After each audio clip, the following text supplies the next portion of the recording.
Welcome to this journey through one of the most disturbing cases recorded in Natchez history. Before we begin, I invite you to leave in the comments where you're watching from and the exact time you're listening to this narration. We're interested in knowing how far and at what moments of day or night these documented accounts reach. In 1857, the Mississippi River carried more than just steamboats and cotton bales through the muddy waters that bordered Natchez. It carried secrets that would remain buried for over a century, until a routine archaeological survey in 1963 uncovered evidence of what may have been one of the most disturbing mysteries in the antebellum South. The discovery began with the demolition of an old carriage house on the grounds of what was once the Whitmore plantation, located 7 miles southeast of Natchez proper, along the river road that connected the grand mansions to the working docks below. The Whitmore estate had been one of the more prosperous cotton plantations in Adams County, spanning nearly 2,000 acres of fertile bottomland. By 1857, it was owned by Harrison Whitmore, a man whose family had accumulated considerable wealth through cotton cultivation and the labor of nearly 100 enslaved individuals. The plantation records, meticulously kept in leather-bound ledgers that survived the Civil War hidden in a root cellar, show a disturbing pattern that only became apparent when examined by historians more than a century later. Among the names listed in those records was one that appeared and disappeared with troubling frequency: Esther Green, a woman described in the 1856 inventory as approximately 25 years old, of mixed heritage, and noted for her literacy, an unusual and often dangerous skill for an enslaved person to possess in Mississippi at that time. The records show that Esther had been purchased from an estate sale in Vicksburg in 1855, along with several other individuals whose previous owner had died unexpectedly.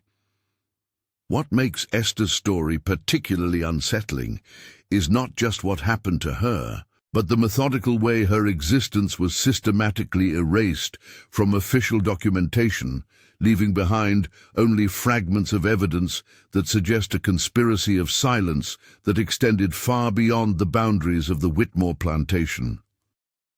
The last official mention of Esther Green appears in a notation dated September 15, 1857, written in Harrison Whitmore's characteristic spidery handwriting: E. Green, transferred to quarters, special arrangement, see private ledger. That private ledger was never found among the plantation records, despite extensive searches by archivists and historians. However, in 1968, during the restoration of the old Natchez courthouse, workers discovered a cache of documents hidden behind a false wall in what had been the office of the county clerk. Among these papers was a letter dated October 3, 1857, written by Dr. Samuel Morrison, a physician who had served many of the prominent families in the Natchez district. The letter, addressed to an unnamed recipient, contained troubling references to the situation at Whitmore's place, and mentioned his concern about the woman who has been confined to the special quarters, and his refusal to continue to participate in what has become an unconscionable arrangement. Dr. Morrison's letter suggested that he had been summoned to the plantation multiple times during the late summer and early fall of 1857, but it provided no specific details about the nature of the medical attention required. Contemporary accounts from other plantations in the area during the same period mention unusual activities at the Whitmore estate. Margaret Sinclair, the wife of a neighboring planter, wrote in her diary entry of September 22, 1857, that she had noticed strange sounds carried on the night wind from the direction of the Whitmore place, and that the servants speak in whispers of things they claim to have seen but dare not describe. Her diary, discovered in 1965 among the effects of her great-granddaughter, provides one of the few contemporary civilian accounts of the mysterious events. The Whitmore plantation operated according to the typical rhythms of cotton cultivation, with the enslaved workforce rising before dawn to tend the fields during the harvest season. However, according to testimony collected by a Union Army provost marshal in 1864, several former Whitmore slaves reported that during the autumn of 1857 there had been significant changes to the normal routines. They described the construction of what they termed the special building, a structure located approximately half a mile from the main slave quarters, hidden among a grove of live oak trees that made it invisible from the main house. Construction of this building was reportedly supervised by Harrison Whitmore himself, with the assistance of only his most trusted overseer, a man named Jonas Fletcher, and 3 enslaved craftsmen who were known for their carpentry skills. The former slaves interviewed after the war described the building as windowless, except for small ventilation openings near the roof, with walls constructed of double-thick timber and a heavy door secured with multiple locks. They reported that work on this structure continued for several weeks during late August and early September of 1857. The same testimony revealed that Esther Green had not simply disappeared, as many enslaved people did when they attempted to escape, but had been specifically relocated to this isolated building. Former slaves reported that food was delivered to the structure daily, always by Jonas Fletcher personally, and that strange sounds could sometimes be heard from the building during the night hours. They described these sounds as neither human nor animal, but something that defied easy categorization. Religious records from the Mount Olive Baptist Church, which served the enslaved community in the area, contain disturbing references to prayers for the lost sister during the period from September through November of 1857. The church's record book, maintained by a literate enslaved minister named Reverend Thomas Clay, includes multiple entries requesting divine intervention for she who suffers in darkness and the sister who cannot speak her name. These entries abruptly cease after November 15, 1857, with no explanation provided in the records. The mystery deepened when investigators in 1963 examined the foundation remains of the special building discovered during the archaeological survey. The structure had been deliberately destroyed, apparently by fire, and then buried under several feet of soil and debris. Carbon dating of the charred timbers suggested that the destruction had occurred sometime during the winter of 1857 to 1858.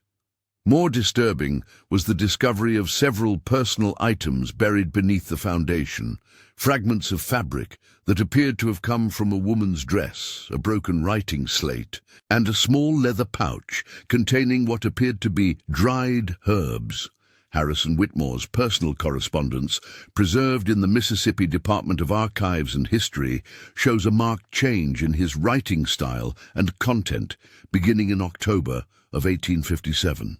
Prior to that date, his letters to business associates and family members were typically focused on plantation management, cotton prices, and social events. However, starting in October, his correspondence became increasingly erratic, with frequent references to difficulties that require discretion and arrangements that must be maintained at all costs. He also began making unusual financial transactions, including several large payments to Dr. Morrison that were documented in his personal account books, but lacked any explanatory notation. The fate of Jonas Fletcher, the overseer who had supervised the construction of the special building, remains equally mysterious. Plantation records show that Fletcher received his final payment on November 30th, 1857, with a notation that he was departing for opportunities in the Western Territories. No forwarding address was provided, and despite extensive genealogical research conducted in the 1960s, no trace of Jonas Fletcher has ever been found in Western migration records or territorial documents. Local newspapers from the period provide additional clues to the atmosphere of secrecy that surrounded the Whitmore plantation during the autumn of 1857. The Natchez Courier published several brief items about the increased presence of local constables in the River Road area, citing reports of unusual disturbances and concerns raised by neighboring property owners. However, these newspaper accounts avoid any specific mention of the Whitmore plantation, suggesting that there may have been an informal agreement to avoid drawing public attention to whatever was occurring there. The most significant piece of evidence discovered by researchers was found in 1967, when the estate of Dr. Samuel Morrison was finally settled by his great-grandchildren. Hidden in the false bottom of his medical bag was a detailed journal covering the period from August through December of 1857. The journal entries reveal that Dr. Morrison had been summoned to the Whitmore plantation on at least 12 separate occasions during this period, always at night, and always to attend to the woman in the special quarters. Dr. Morrison's journal entries describe a systematic program of what he termed mental conditioning being conducted under Harrison Whitmore's direction.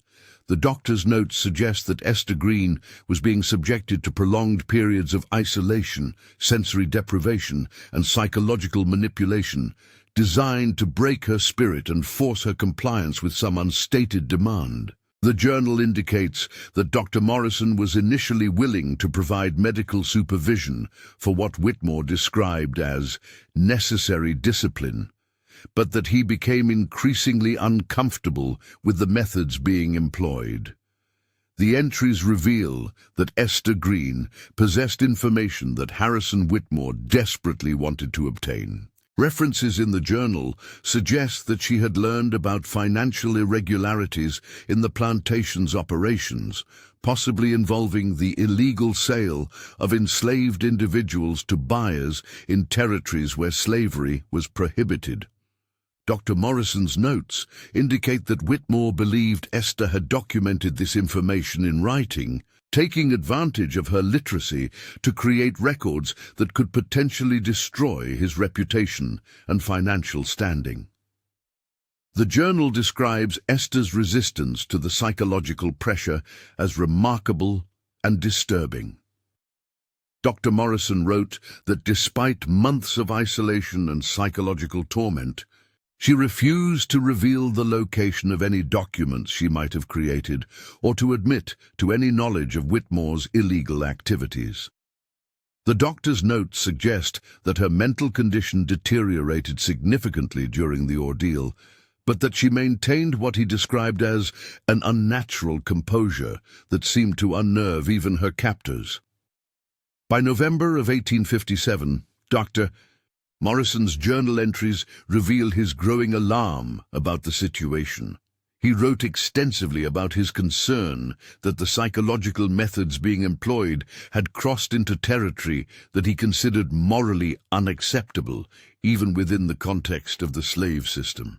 His final entry regarding Esther Green, dated November 20th, describes his refusal to continue providing medical supervision and his ultimatum to Harrison Whitmore that the arrangement must be terminated immediately. The circumstances of Esther Green's final disappearance remain unclear, but evidence suggests that it occurred within days of Dr. Morrison's ultimatum.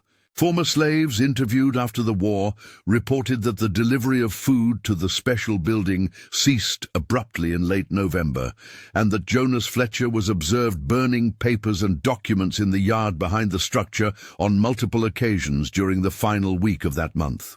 They also reported that strange lights and smoke were visible from the direction of the building for 3 consecutive nights in late November, followed by complete silence.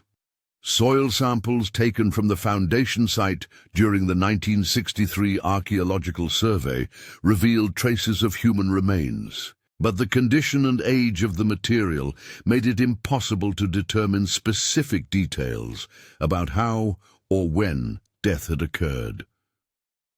The presence of these remains, combined with the evidence of deliberate destruction and burial of the structure, strongly suggested that Esther Green had died at the site and that her body had been disposed of in a manner designed to prevent discovery. The conspiracy of silence that surrounded Esther Green's fate extended beyond the boundaries of the Whitmore plantation and into the broader community.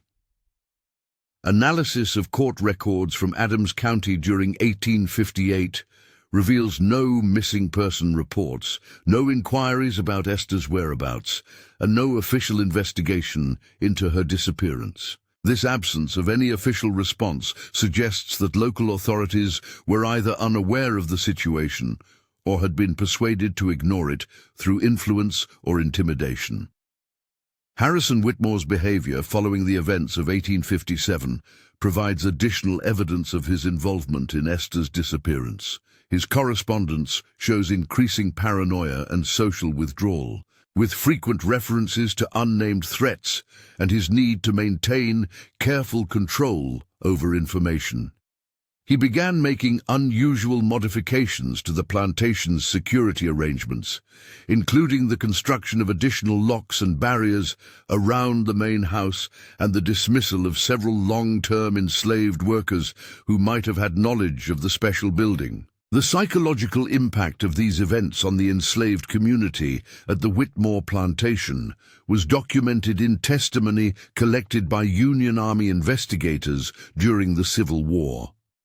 Former slaves reported an atmosphere of pervasive fear that persisted long after Esther's disappearance, with many individuals refusing to discuss the events even when questioned by federal authorities. They described the understanding that speaking about what had happened would result in severe consequences, and that this understanding had been reinforced through subtle but effective intimidation.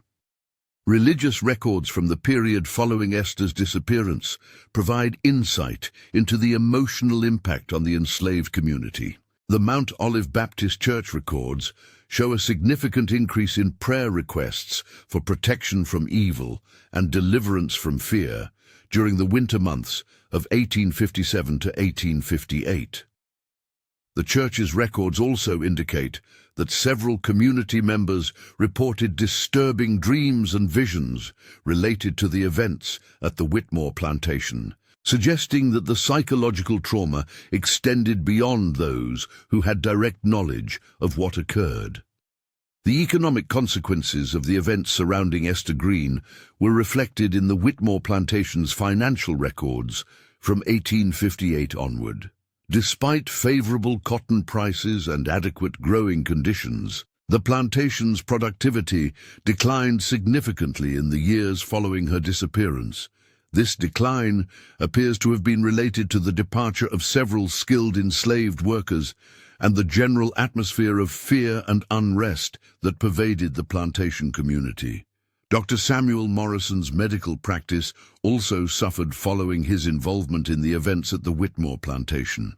His patient records show a significant decrease in calls from prominent families in the Natchez area, and his correspondence indicates that he was increasingly isolated from the social circles that had previously provided the foundation of his professional success. His journal entries from 1858 reveal his regret about his initial participation in what he came to view as a moral atrocity, and his struggle to find a way to address the situation without destroying his own life and career. The broader implications of Esther Green's story extend beyond the specific circumstances of her disappearance to illuminate the systematic nature of oppression and violence that characterized the antebellum slave system. Her case demonstrates how the legal and social structures of the period could be manipulated to facilitate the complete disappearance of an individual, with little risk of official investigation or accountability. The fact that she was literate and possessed potentially damaging information made her particularly vulnerable to extreme measures designed to silence her permanently. The methods employed against Esther Green also reveal the sophisticated understanding of psychological manipulation that was sometimes used within the slave system. The use of isolation, sensory deprivation, and sustained psychological pressure represented a deliberate attempt to break her spirit and force compliance through mental rather than purely physical means. This approach suggests a level of calculated cruelty that goes beyond the routine brutality that characterized many aspects of slavery. The conspiracy of silence that protected those responsible for Esther's fate demonstrates the extent to which the entire social structure of the antebellum South was complicit in maintaining the system of oppression. The absence of any official investigation or public discussion of her disappearance shows how effectively the legal and social institutions of the period could be used to cover up even the most egregious crimes when they involved enslaved individuals. Archaeological evidence from the Whitmore plantation site continues to yield disturbing discoveries that support the historical accounts of Esther Green's fate.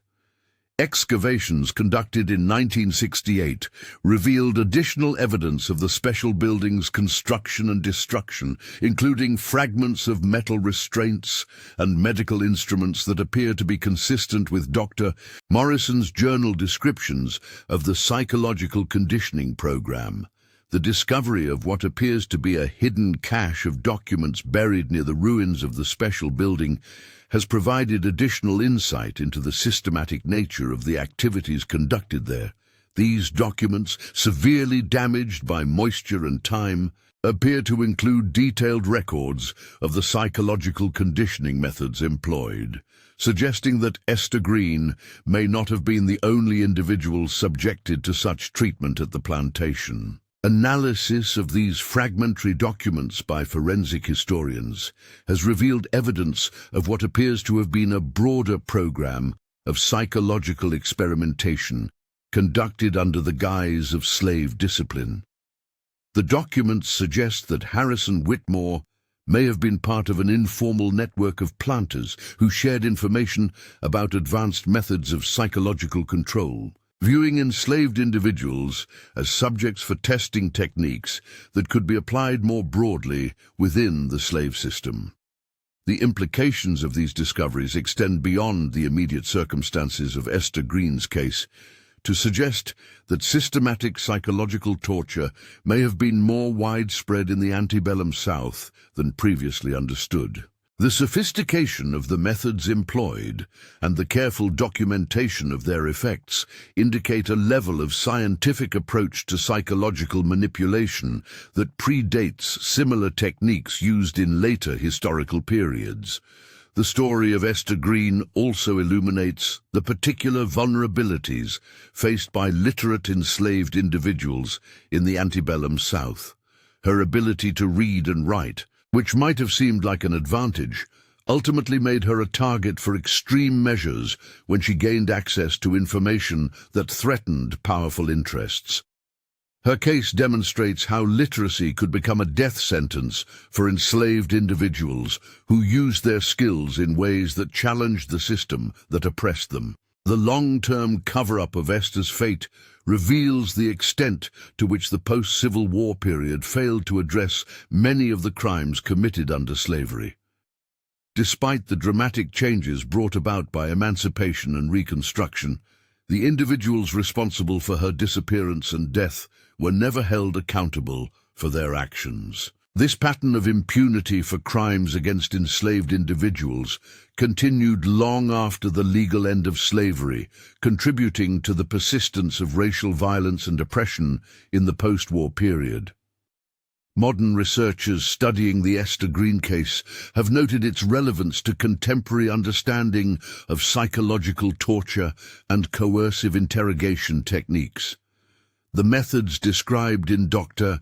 Morrison's journal bear striking similarities to techniques that have been documented in various 20th century contexts, suggesting that the systematic study of psychological manipulation has deeper historical roots than previously recognized. The case has also provided important insights into the role of medical professionals in facilitating systematic oppression. Dr. Morrison's initial willingness to participate in the psychological conditioning program, followed by his eventual moral crisis and withdrawal, illustrates the complex ethical compromises that individuals made within the slave system. His detailed documentation of the methods employed has proven invaluable to researchers studying the history of medical involvement in human rights abuses. The environmental evidence from the Whitmore plantation site has revealed additional disturbing details about the conditions under which Esther Green was held. Soil analysis has detected traces of chemical compounds consistent with substances that might have been used to induce altered states of consciousness or psychological disorientation. These findings suggest that the psychological conditioning program may have involved the use of drugs or other chemical agents to enhance the effectiveness of the isolation and sensory deprivation techniques. The discovery of architectural plans hidden in the Whitmore family papers has provided detailed insight into the design of the special building where Esther was confined. The plans reveal a structure specifically designed to maximize psychological distress, with features such as irregularly spaced ventilation openings that would have created unpredictable patterns of light and darkness, and acoustic properties that would have amplified certain sounds while dampening others. These architectural details suggest a level of premeditation and planning that indicates the psychological conditioning program was not a spontaneous response to Esther's resistance, but rather a carefully designed system that may have been intended for use against multiple individuals. The sophistication of the design and the apparent expertise required to create such a facility raise questions about whether Harrison Whitmore had access to specialized knowledge about psychological manipulation techniques. The impact of Esther Green's story on the enslaved community extended beyond the immediate vicinity of the Whitmore plantation. Oral traditions preserved in African American families throughout the Natchez region include references to the woman who would not break and warnings about the consequences of possessing dangerous knowledge. These oral accounts, collected by folklorists in the 1960s, provide additional confirmation of the traumatic impact of her disappearance on the broader community. The economic analysis of the Whitmore plantation's operations during the relevant period has revealed evidence of the illegal activities that may have motivated Esther's treatment. Financial records show unusual patterns of slave sales and purchases that appear to be inconsistent with normal plantation operations, suggesting involvement in illegal trafficking of enslaved individuals to territories where slavery was prohibited. The potential exposure of these activities through documentation created by Esther Green would have posed an existential threat to Harrison Whitmore's economic and social position. The psychological profile of Harrison Whitmore that emerges from contemporary accounts and documentary evidence suggests an individual who was capable of extreme ruthlessness when his interests were threatened. His correspondence reveals a man who viewed enslaved individuals as property to be managed with whatever level of force was necessary, but who also possessed the intelligence and planning capability to devise sophisticated methods of control that went beyond conventional physical punishment. The role of Jonas Fletcher, the overseer who supervised the construction of the special building and participated in Esther's confinement, remains one of the most mysterious aspects of the case. His complete disappearance following the events suggests either that he was eliminated by Whitmore to ensure his silence, or that he possessed sufficient knowledge about the illegal activities to secure his own safe departure. The absence of any trace of Fletcher in subsequent historical records indicates that his disappearance was as thoroughly orchestrated as Esther Green's own fate. The broader historical context of the Esther Green case reveals the extent to which the antebellum period was characterized by systematic violence and oppression that extended far beyond the commonly understood brutalities of plantation slavery. Her story demonstrates how the legal and social structures of the period could be manipulated to facilitate the complete elimination of individuals who posed threats to powerful interests, with little risk of consequences for those responsible. The discovery of additional documentary evidence in recent decades has continued to shed new light on the systematic nature of the psychological conditioning program employed against Esther Green. Letters found in the effects of other prominent Natchez families contain veiled references to special arrangements and advanced methods of control that suggest the techniques used against Esther may have been part of a broader network of experimentation and information sharing among planters in the region. The scientific analysis of artifacts recovered from the special building site has revealed evidence of sophisticated monitoring and documentation procedures that accompanied the psychological conditioning program. Fragments of what appear to be observation logs and measurement charts suggest that Esther's responses to various stimuli and deprivations were carefully tracked and recorded, indicating that her suffering was viewed as data to be analyzed and used to refine the techniques being employed.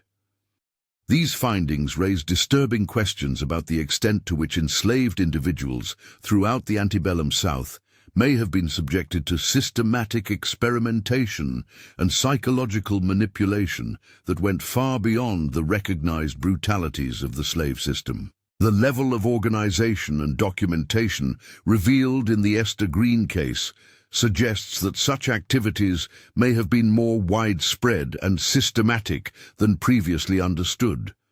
The long-term impact of the Esther Green case on the local community extended well beyond the immediate period of her disappearance. Genealogical research has revealed that several families in the Natchez area maintained oral traditions about the events for generations, passing down warnings and cautionary tales that served to preserve the memory of what occurred even when official records remained silent. These oral traditions have provided researchers with additional details about the atmosphere of fear and secrecy that surrounded the Whitmore plantation during the relevant period. Family stories passed down through multiple generations describe unusual sounds heard at night, strange lights observed in the distance, and a general sense of dread that pervaded the area during the autumn and winter of 1857 to 1858. The psychological trauma experienced by members of the enslaved community who witnessed or had knowledge of Esther's fate appears to have been transmitted across generations through these oral traditions. Researchers studying the long-term effects of slavery have noted that the Esther Green case represents an extreme example of how individual acts of violence and oppression could create lasting psychological scars that affected entire communities for decades. The medical aspects of the case have provided important insights into the history of psychological manipulation and torture techniques. Dr. Morrison's detailed journal entries describe methods that bear striking similarities to techniques that would later be employed in various 20th century contexts, suggesting that the systematic study of psychological breaking points and mental manipulation has deeper historical roots than previously recognized. The ethical implications of Dr. Morrison's participation in the psychological conditioning program continue to be studied by researchers interested in the role of medical professionals in facilitating human rights abuses. His initial cooperation, followed by his eventual moral crisis and withdrawal, provides a detailed case study of how individuals can become complicit in systematic oppression before recognizing and attempting to address the moral consequences of their actions. The environmental evidence from the Whitmore plantation site has continued to yield disturbing discoveries that support the historical accounts of the systematic nature of Esther's treatment.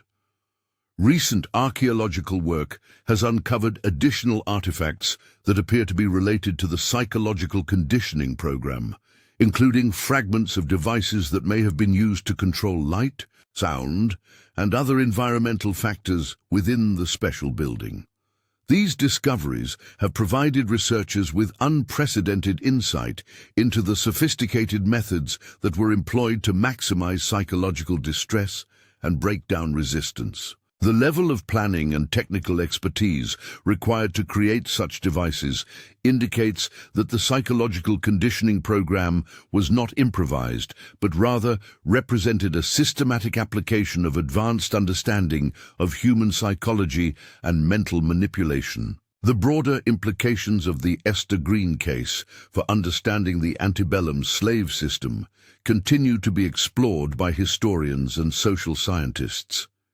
Her story demonstrates how the legal and social structures of the period could be used to facilitate extreme forms of violence and oppression that went far beyond the commonly recognized brutalities of plantation slavery. The case has also provided important insights into the particular vulnerabilities faced by enslaved individuals who possessed literacy, specialized knowledge, or access to information that threatened powerful interests. Esther's fate illustrates how these advantages could quickly become deadly liabilities when they brought individuals into conflict with the economic and social structures that maintained the slave system. The long-term cover-up of the events surrounding Esther Green's disappearance reveals the extent to which the post-Civil War period failed to address many of the most egregious crimes committed under slavery.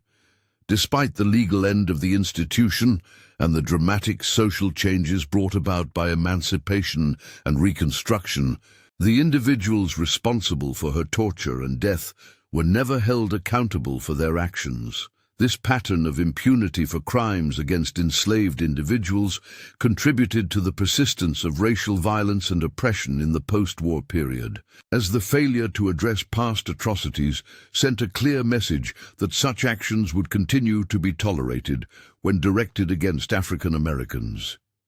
The Esther Green case thus represents not only an individual tragedy, but also a broader failure of justice that had long-lasting consequences for American society. The story of Esther Green remains one of the most disturbing examples of the systematic violence and oppression that characterized the antebellum slave system. Her courage in resisting psychological torture and her refusal to surrender information that would have compromised others demonstrates the remarkable strength and dignity that enslaved individuals maintained even under the most extreme circumstances. The careful documentation of her suffering, preserved in Dr. Morrison's journal and other contemporary sources, provides a window into forms of systematic oppression that might otherwise have remained hidden from historical view. Her story serves as a powerful reminder of the individual human cost of the slave system and the extent to which that system was willing to go to maintain control over those it held in bondage. Today, more than a century and a half after Esther Green's disappearance, the mystery of her fate continues to resonate as both a historical tragedy and a cautionary tale about the capacity for systematic oppression within seemingly civilized societies. The sophisticated methods employed against her and the complete success of the cover-up that followed demonstrate how easily individuals can disappear when powerful interests align against them and when social structures fail to protect the vulnerable. The archaeological site where the special building once stood remains largely unchanged, a patch of slightly raised ground among the live oak trees that offers no hint of the suffering that occurred there. Local residents report that the area maintains an atmosphere of unease that seems to persist despite the passage of time, as if the ground itself retains some memory of the horrors it witnessed. And perhaps, in the end, that is the most fitting monument to Esther Green, not the silence that was meant to erase her story, but the persistent whisper that even now, in the quiet moments between day and night, reminds those who listen that some truths refuse to remain buried forever.